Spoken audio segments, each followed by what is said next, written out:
October of 2013, a violent confrontation with a wanted parolee leaves 4 law enforcement officers shot and others with wounds that can't be seen.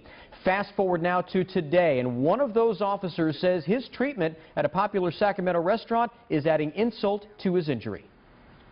This is not something I ever thought I would need. This is not something I ever thought I would be doing. And the very fact that I have to do it is, at some level, a little bit humiliating. Well, this incident happened yesterday at Fanny Ann's restaurant in Old Town, Sacramento. And KCRA 3's Linda Muma spoke with a former officer and has reaction from the restaurant's general manager, who says he was just trying to protect customers. Former Citrus Heights police officer Joe Rangel says this shootout with standoff suspect Samuel Duran in Roseville nearly 2 years ago is the reason he suffers from post-traumatic stress disorder today.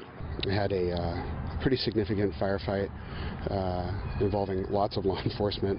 4 officers were injured. Which is why Rangel now requires a service dog to accompany him everywhere he goes. PTSD service dogs, their main goal is to help nullify triggers that a combat vet or an abuse survivor or a law enforcement vet might have. But on Friday, when Rangel walked into Fanny Ann's restaurant to grab dinner with a friend, he said the general manager asked him to leave when he couldn't provide proof beyond this collar his pit bull was a service animal. He looked at my dog Crash and he asked if I had something more to prove that he was a service dog than what he was wearing. I told the owner that no, I didn't, that I pretty much had just the dog and the collar. But general manager Mac McCullough paints a very different picture. The first thing I did notice when I was looking for a vest or anything like that was he had a thick collar around his neck, and right at the top of it was the word "stay away."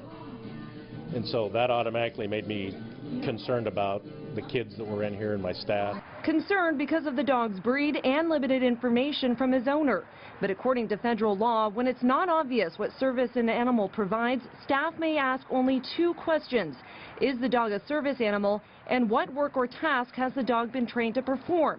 Rangel hopes the incident serves as a teaching moment to other eateries. I would like restaurants like Fanny Ann's and other places, I would like people to understand what a service dog is. As for the manager, he had this to say. Joe, I'm so sorry and I apologize from the bottom of my heart about offending you, apparently that I did yesterday. It certainly wasn't my intentions. I was just concerned about my customers. And you being a retired police officer, we certainly understand about protecting the citizens. And in addition to his apology, McCullough says he'll pass on what he learned onto his staff.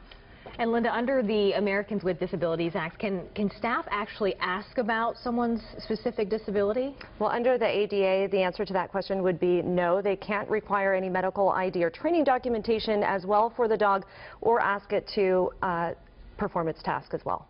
Okay. Linda, thank you. Looks like a genuine apology from that restaurant owner for sure. Yes. Thank you.